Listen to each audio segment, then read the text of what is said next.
I am Todd from GoodCleanFunLife.com. And I am Tony Russo from MotionCity.com. I had a different sentence altogether in my head, and as it started, I'm like, "Oh no, wait, those aren't the words." A little cloudy, or yeah, a little cloudy. I've been sick, and I'm not too mad to admit it. One of the things that's fun about being sick, I have to admit, I had too much to drink, and I almost let the secret out. But everybody else also had too much to drink, so I don't think they cared. There's this really cliche thing about, men can't handle being sick. And I'm like, how you go to the gym and the men are just silently lifting weights, or just like, oh, it's so much easier if I don't make any noise. Right. Like the catharsis is what allows us to get through it. Like, I'm sorry that I get paid more, and I'm sorry that I wasn't brought up in a culture that said, shut up and be seen and not heard. You know, right. I'm not from the be seen and not heard culture. I'm from the be heard. Right. You are the squeaky wheel. I am the squeaky wheel, and it's funny because now, because I get sick once every 2 years. I think it's been maybe 3 years since I was sick, like really sick last time, flu-ish. I get the 1 out of 3 flus. Okay. Which isn't bad. Not bad at all. No. And I realized last time, I'm like, you know what? As long as you're gonna get shit for like being whiny, like own it. Might as well be whiny. So now I'm all the id all the time. I moan and I indulge in any whimpering I want to do, but I really feel like it. I feel like it carries me through. I think it's the point of being sick is to just go with it. Right. Is to be sick. Yeah, you may as well, right? As long as you're sick. I mean, you don't. Well, you're not going to be cut any slack if you moan, like you say, quiet, and then you make one comment, and it's absolutely you men. So you may as well own it. And the other thing is, like, you don't get credit. Nobody says, you know what? He always soldiers, unless you're a sickly person. Right. Like, I'm sick once every 3 years. Yeah. So nobody's always, what's really impressive about Tony? Even when he's sick, he powers on through and you don't know it. Yes. I'll tell you what, when I have a little sickness, I do power on through and you don't know it, because that's why I'm powering through it. Because I'm powering through and you don't know it. But when I have a cold, I mean, when I have like a flu, when I can't stay conscious for 6 or 8 hours at a clip, yeah, you're going to hear about it. Right. And if I'm in pain, yeah, I'm going to share it. I'm going to own it. And if it's bad enough, it will make the show. Absolutely. And so we have more fun things than that to talk about today. But I wanted to get started off with that because it was just something that was, so we were at a party recently, and then at the end of the party, I'm just like, because the women were giving me a hard time. I'm like, I'm sorry I make more, and I'm sorry that I get to just say whatever I want whenever I want. But them's the rules. And no one like, how guys are always like, oh, when women are sick, they're always so quiet. I don't think we notice. I think it would be wrong to say, oh, women are good at being sick, because then that's, It's really, I know it's very hacky, 80s stand-up comedy material, but that's how it is. So the first 5 minutes of the show brought to you by Misogyny. Emergency and misogyny. But we do have plenty of stuff to talk about this week. I actually found some stuff that I thought we'd already spoken about, but we didn't. But before we get to that, because there's a potential another show change in the works. And I thought we'd go over that, and I thought Todd would go over it. Yeah, definitely. So we've been doing this for 215 episodes, 214, and it's always changing, and we've talked about it. I feel like I've always wanted to do the live component. But I always like having the produced piece. But now there's, and we've talked about Facebook Live is a thing, and I think it's now people are aware of it, and it's happening, and people are using it, and I think it's a pretty good thing. And I think if you're like us, and we've been making a half-hour show every week almost. For is this 5? It's coming up on a lot. Right? It's St. Patrick's Day is your anniversary. Happy anniversary. Thank you. And it was just after that. Yeah. So probably, 5 years. Like, what better platform than Facebook that is, slowly taking over the world to at least give it a shot. So I think we're doing the produce piece, and we'll have to figure out, we're still, like, we have the opposing cameras, right, so that you can look that direction and I can look this direction. but and we so still it looks like we're but we still cockeyed, like but we still talk to each other. And then the other part is we'll just do the live bit through Facebook, and we do the audio through any one of the number of tools that we have. Right. I don't know. I think it might be something interesting. We've been practicing for this long. We're already good at it. It would be nice if someone knew. One of the things that I've been struggling with Facebook, with the Facebook articles and these new components of Facebook, and throw it in the back of your head or throw it in the front of your head and let's talk about it a little bit, is I think that it might be better for building a brand than for maintaining one. Right. Like if I already have a lot of traffic on my website, right, then I think using Facebook is a way to get less traffic. I see what you're saying. However, if I have a website that no one's using, mm-hmm. and Facebook is now promoting this hot new toy, right, they're going to say, all right, well, everyone who's using this is going to get promoted. And if you do that, and the difficulty will be making the conversions. But I think that if you can convert people to your site, and the thing about what we do, especially with video, what's tough with video is, let them host the video. Yes. It's a lot of space. Yes. With audio, there has to be a place for it. But the video and with the content, it's the same thing. Just after a while, you can turn off the content, and by then you'll be hopefully getting enough traction that they don't care, that people are finding you on their own. Well, and every platform has a different purpose. So like if we'll do I want to do the produce piece because it's going to live longer, and you're going to have better quality of view, people actually watching it on YouTube. Right. Facebook, you're going to get an initial bump, and we might get some interaction, which would be fun. Somebody making comments and that sort of thing. There, but then you're right. It's not necessarily, if you're a big brand, they're asking for your advertising dollars. Right. So it's like, stop coming in my store and go buy stuff from Amazon. Right. Go buy my stuff on Amazon because I like paying that commission. But doing what we do, I like experimenting. I like trying new things. And not only that, we're not hit driven. We're not selling anything. We're doing this because we like the sound of our own voice. And we're doing this as a way of kind of just promoting the other things that we do. Sure. So the Todcast website isn't going to lose a lot of visitors. a lot of traction. We're not starting from a place where, and what's weird is like, as you go around, I don't know, it must happen to you, but people have this vague sense like, oh yeah, you do that thing that I always think I'm going to look at, but I don't. Right. Right. Like apparently you wrote a book. Yeah, apparently I wrote a book, and that day got recognized. Did I have that conversation with you? I'm not sure you told me that, but I thought it was great when we were at the HMRA show a couple weeks ago. I said hello to you, and somebody walked by. And now, granted, you had just finished your your panel or whatever, I believe. And somebody's like, "Hey, Tony, love the podcast. Keep it up." I'm like, wow, man, you got fans. Well, those are Doug's fans. I do another podcast called Beer with Strangers, and I do it at Extreme Brewing in Laurel, in case you didn't know. And there's lots of home brewers there, and I do it with Doug Griffith, and he pushes it, and it's always, and that's the other thing, like when you're doing it in a business, that one of the ways we got the early traction is we were doing it in a business, and people would be like, what are you doing? Right. And so when we do it in a business, people come and they're like, hey, and he has a contingent of people who work at Wallops Island. There's a Wallops Island homebrew club that gets their stuff from him, and he goes down. And so these are guys who drive an hour a day to get so they will listen to literally anything apparently.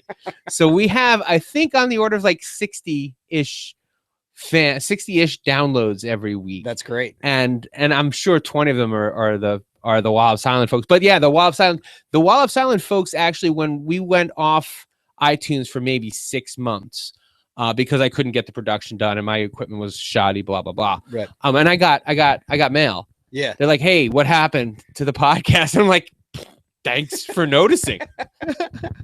And so when we came back, we made this big push, and everybody was really happy to have us back. So no, but I got recognized. Somebody's like, "Hey, aren't you that beer book guy?" And I'm like, "Oh wow, that's oh, awesome. No one can ever talk to me again." So Right. it's been fun. And with the other book coming out in May 9th, I'm going to make another push. One of the things talking about using this, I'm still on this. One of the things I'd like to do is I'm going to start doing a live beer talk podcast instead of doing just a book signing where I sit like a schmuck. Oh, right. I'm going to go to the brewery, interview the brewer, sell books afterwards. Yeah. And so that way, even if I don't sell any books, or even if I only sell a couple books, I have the podcast. And what's weird is I don't feel like I need to establish myself as a beer authority so much as a culture authority, and I'm just kind of starting with beer. So when I move on to food or whiskey or whatever I'm doing next, it'll be, oh, he's that guy that talks to those people about what they do. Well, it kind of makes sense in why we've been doing what we've been doing for as long as we have. Is I like that, culture authority. We used to say about the website being, the source of what's happening, but it's not just like a calendar or something like that. I mean, and obviously, we talk about the marketing aspect of things. We talk about the beer and bars and restaurant aspect. But so I like that. I like that, the wording on that. Yeah. I'm going to totally steal that from you. Knock yourself out. You can be a culture impromptu. No. What is it? Impresario. Impresario. There we go. I'm still a little cloudy, folks. I apologize. I am the cultural impresario. Yeah. Impresario. Pop culture. Yeah. Okay. The popular, area, the region. I like it when you say popular culture instead of pop culture. Yeah, well, because pop culture is bubblegum, but popular culture is something to be studied. Yeah. Pop culture is something to be known. Right. It's to quip about. You make R2D2 jokes. Yeah. That's pop culture. Popular culture is thinking about how bars and young people interact with one another, and Yes. It sounds like you could give a talk about popular culture. I think we just have. Yeah, but you can't give a talk about pop culture. Yeah, right. Not a serious one. Right. You can't be an impresario. Right. And so, speaking of your cultural impresario-ness, I got a chance to watch another of your 3D videos. Yes. 360 videos. What'd you think of the 360 tour? I had it pointed the right way this time, which helped. That's good. I pointed it at the ceiling for a while just to make sure it's boring. It is. Right. But no, I think it's a great job.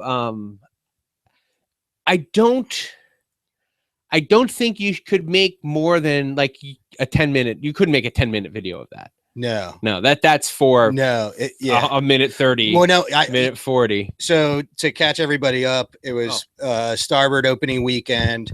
We'll get into that in a minute, but on Sunday morning, and why we got the whole 360 camera is I did a nice little walkthrough, and I got a drink from Megan, and I gave a high five to Eric and cheers Matt, and walked into the kitchen, and so it was this whole sort of guided tour, and sat down. It was about 2 minutes long, right? And that's the one you saw, right? That's the one I saw, yes. And I think cool soundtrack.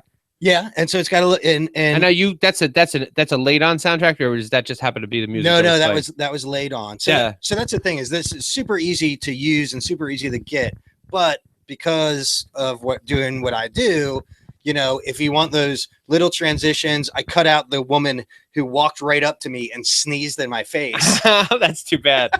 I cut that piece out, and a little bit of the kitchen, just because there still needs to be some of the mystery there, right? The magic. The magic. It was a nice tour. I don't know if you saw this one. We were doing work up in Bethany. We were coming back through, checking in on our client, 99 Sea Level in Bethany Beach. It was a beautiful day. We were having a drink. I had the camera with me, so I just went and I clamped it on the deck.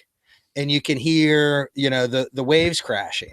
Oh, I didn't see that one at all. Now that is one that you could, it was 4 minutes long and like no motion, like maybe a little old lady walking down the boardwalk.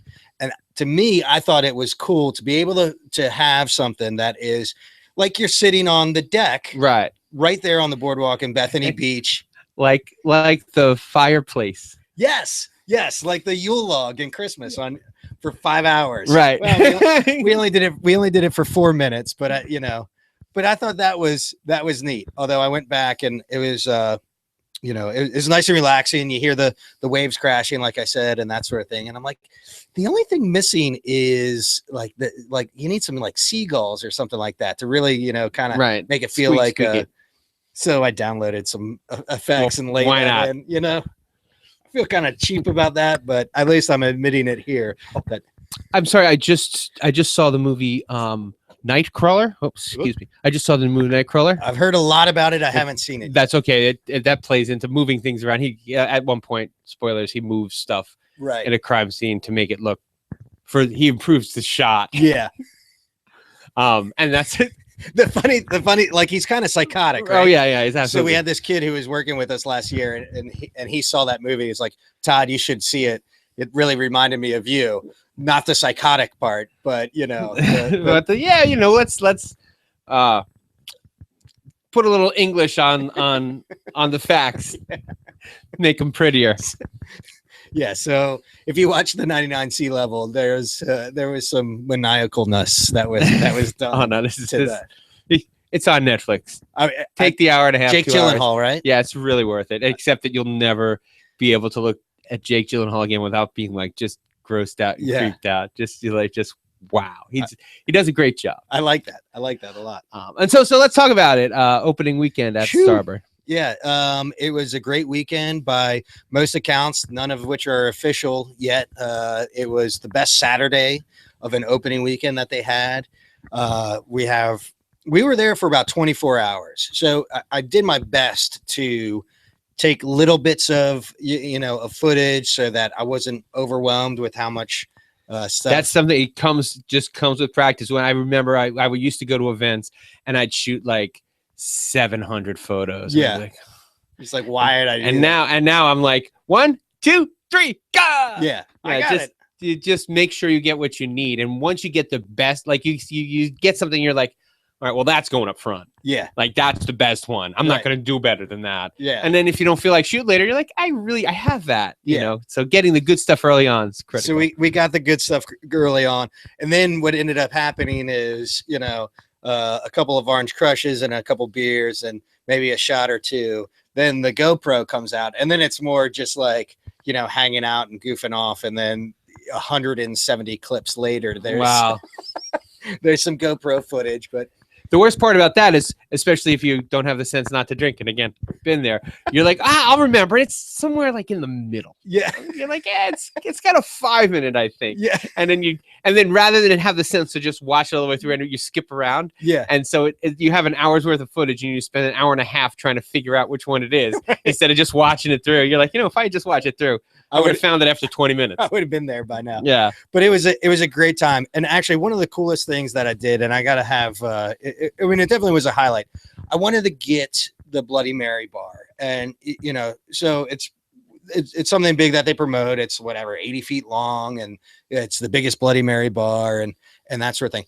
But what was pretty cool about it is I stayed until after close, because that's when they set it up. So Saturday night at 3:00 in the morning, the bartenders who have been working a 16-hour day have to set up the Bloody Mary bar.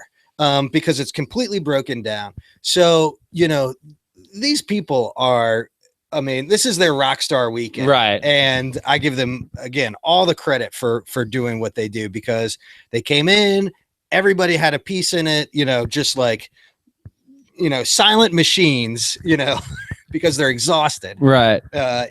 Putting stuff together, putting the all of the spices and all of the add-ons for the Bloody Marys. And it was pretty neat to kind of watch that. I was, a little tired and maybe woozy myself, but going back and reviewing the footage, even with that, it was pretty neat. So that was a highlight. One of the things that we're struggling with in my family is when to do a vacation, and it just occurred to me that maybe we would do something like, instead of going to Wildwood, which we've been doing the last couple of years, maybe we would go to do it, because I don't mind Bloody Marys. They're not my thing. Right. I'll have one. Sure. But I won't. But everybody else is like really into them. Yeah. Like they're like, we're gonna have Bloody Marys all morning on Sunday. So I wonder if that's something that they would be interested in. That seems like well, it's kind of like going to Disney World and you get caught much. up in it, right? Like you get caught up in everything that's going on. You see, like you talk to people about what they're putting in, and it's like, I'm sorry. So is it like a build your own Bloody Mary? So yeah, so it's build your own. They have 80 different types of mixes, and then they have 20 different hot sauces, and then they have every McCormick spice you can name. Then they have a cold section that doesn't go out at 3:00 in the morning, right? But pickled things, olives, pickled things. All various sundry of add-ons, and cucumbers and celery stalk. That's me. I can't stand the celery stalk, but that's the only part I like. Well, we should get a Bloody Mary together, and then you can have that. I actually have. I don't know if I told you this. I will have an afternoon virgin Bloody Mary. Did I ever tell you about that? No, it's called V8. I have V8 and horseradish sauce, and I want horseradish in my in the refrigerator here. So I'll put like 1 jar of horseradish sauce is good for maybe 2 weeks. Yeah. I put a lot of horseradish, and it's funny. I like the horseradish. I was making a joke the other day on the internet. It's like, you really, if you've never had a V8 in the afternoon, you might actually slap your head. It's like, yeah, that's great. Now I'm full and I'm invigorated, and it's not coffee, but it's also not a burger. So it's like a coffee burger. Yeah. Except neither of those things. I might try that, because Bloody Marys for me go back to when I was a child, and my grandfather, who had a big garden, would can tomatoes, and as part of canning tomatoes, and he always had V8, but then they would make their own tomato juice, and then they make their own Bloody Mary mix. So like, it's been part of my lexicon for a long time. Yeah, it's weird for me to say this sentence, but I don't miss the vodka. I mean, I'm not a vodka guy. Maybe that's, but no, I don't miss the vodka. Real quick plug: if you're gonna make a Bloody Mary with vodka, try the new Dogfish Head. Have you had the Dogfish Head vodka? I've had the gin. I've had the gin, the hop flavored gin or whatever. Yes, they do a vodka that's not. It's not gonna punch you in the face, but it's not terribly subtle either. It's got flavors. It's not flavored. It's just got. It's a little bit complex, and I wonder what it would do.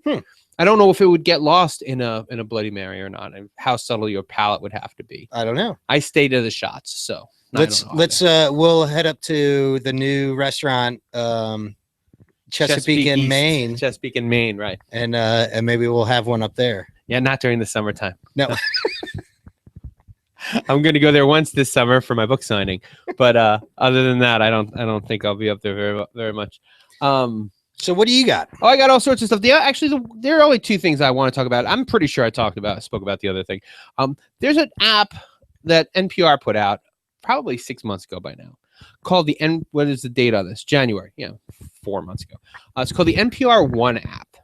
Okay. And it's a stroke of genius, and keep your eyes out for more people doing stuff like this. Okay. NPR. Tell me more, Tony. Put out their own app, because you're going to need a Todcast app before too long. Okay. It's Pandora for NPR shows. Oh, so it's like random play. It's just NPR random shows? plays NPR shows. That's good. So it gets people. It's the thing is that they're producing these anyway. And many of them have a lot of followers. Some of them don't have many followers. Sure. And some of them have, but those are different people. Like this 1,000 people listens to On the Media, and this 1,000 people listens to the Peter Sagal show. Right. Wait, don't tell me. Right. Couldn't remember the name of the show. How much fun is that? And so the idea is that you'd listen to Wait, Don't Tell Me on the NPR One app instead of just downloading it itself. And then after that, it would say, hey, next up is On the Media. And you can listen to it or not listen to it. You could skip it and say next up. Right. Or I like this, I don't like that. And then it gives you and then you can expand your listening without having to download the podcast. Like I went through again, as I do every 6 months or so, and weeded out my podcast. There are some that I'm like, I just don't have the time to listen to. The one I have not subscribed and deleted a podcast more often than I've done so with that Hollywood Babylon podcast. I can upload it. Yeah, I listen to 3 and I'm like, this is the same show every week. And then one week it's like a slow week and I run out of shows. I'm like, let's see what's going on. And I'm like, yeah, it's all right. And I listen and I'm like, yeah, it's exhausting.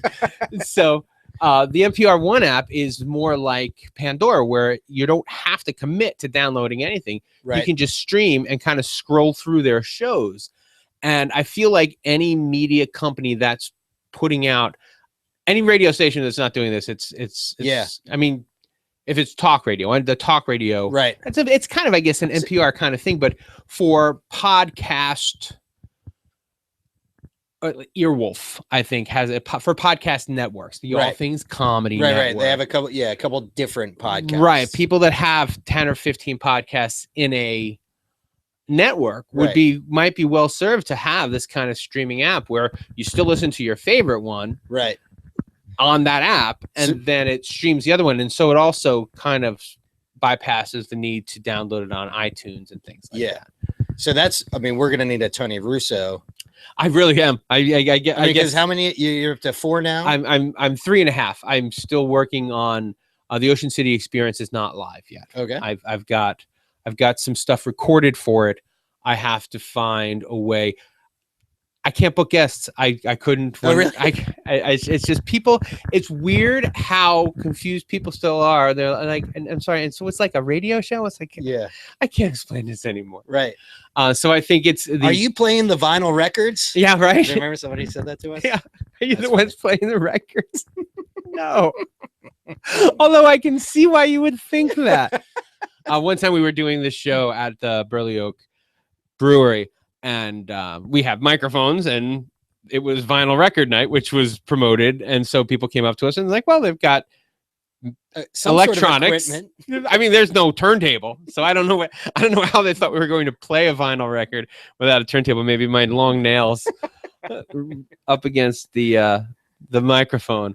But I think the idea behind the Ocean City Experience now is going to be almost like a call-in show. I've decided that I'm going to steal almost whole cloth from Marin. I don't know if you've listened to Marin's podcast, the WTF podcast. Okay. Does the interview, puts on a front and a back. Yeah. And I mean, his is an hour. This is going to be still half an hour, maybe 45 minutes. But because I can get people from the site to call in. Right. And so I record the interview. They tell me about their heydays in Ocean City, blah, blah, blah, blah, blah. Talk to them about that. Hey, then I'm like, hey, I talked to this person about that, and here it is. And then at the end of it, I'm going to do my Ocean City in 60 seconds, which is just a preview of the coming weekend. Right. Pop, put it up, and then once people have heard it, they'll be like, oh, all right. So, and then maybe I can get them to come here and into my media. So the studio. The studio. But this is actually the only one that's recorded in the studio. Sometimes Stephanie comes up here, but increasingly we're just going to I like this. I think this will continue to be. We made improvements today with we put hangers up there. Next up is microphones. Because as part of my world book tour as it comes out. Yeah, one of those like Brian used to have in his studio, Brian Russo. Oh yeah. He had the clamps. Mm-hmm. And they were like arms, and they looked like they were from. I mean, it was a radio station. Maybe that's why they looked like with like trampolines and stuff. So you don't, right? But yeah, oh man, there was a guy. We did a podcast, and he was like, I'm like, stop. And you know when you can see people doing it, and you're like, oh, that's gonna sound awful later on. Yeah. And getting it out, audiology, Audacity. Yes. In case you don't know, their noise removal. It's pretty good. It's pretty on If point. you can get a couple seconds of the noise that you want to get rid of, they can tone it down. So always record quiet. Right. That's the lesson. Right. That's our production lesson. That's production. Today. Yeah. Tony's tips. Todd's tips. What is it? And last but not least, before we wrap up real quick, I've started writing on Maryland.com just as a way. I'm writing about Worcester County because it's fun. I just whenever I see something kooky on my way home, I take a picture of it and then I write a story about it. One of the things that I think is important is as we have all these sites and trying to put a little bit of content on each one each week is important. Right. I can't do another second of reporting. Right. So this is just stuff out of my head. Like Right. I drive by, like literally it's like almost blurry. I'm like, okay, that's what we're writing about this week. Right. And those come pretty easily because it's like, this is the picture. This is what I think about it. And I'm a moron, you know? And I don't care who knows. Right. And so if you want to find that on Maryland.com, you're out of luck. You'll have to follow me on Twitter or Facebook. When I tweet out the link, you can, there's no direct link from Maryland.com. No. Maryland.com. It doesn't have the front page doesn't support new articles. It's for something else. And I mean, we're fixing it but we're getting through Annapolis.com first and Shorecraft Beer and all those things I write on them all the time. So that's what I'm doing. If you want to see my writing, you can catch it on shorecraftbeer.com where you can see the Doug and Tony Beer with Strangers podcast. And then on Annapolis.com, you can see press releases that I've copied and pasted. That's great. We have a couple bloggers actually that write for us on Annapolis.com. And I would say you need to go to goodcleanfunlife.com and check out. We had a little write up done for the weekend, a few pictures and a quick little teaser video that's on there. So, trying to handle all aspects of it's a lot. It's a ton. It's a lot. And I've just peeled back 4 of like the 10 websites. But I heard they're adding more hours in the day next week. That would be I could use it. Yeah, so we'll be up to 27-hour week. It's in Men in Black. They're they're on a a 36-hour day. We're Corinthian time. Yeah. The calendar, right. Corinthian calendar. But now I'm pretty sure I got nothing else. How about you? I got nothing. All right. Well, may Todd give you the sense to live in a small town. We'll see you next week at Happy Hour. Cheers.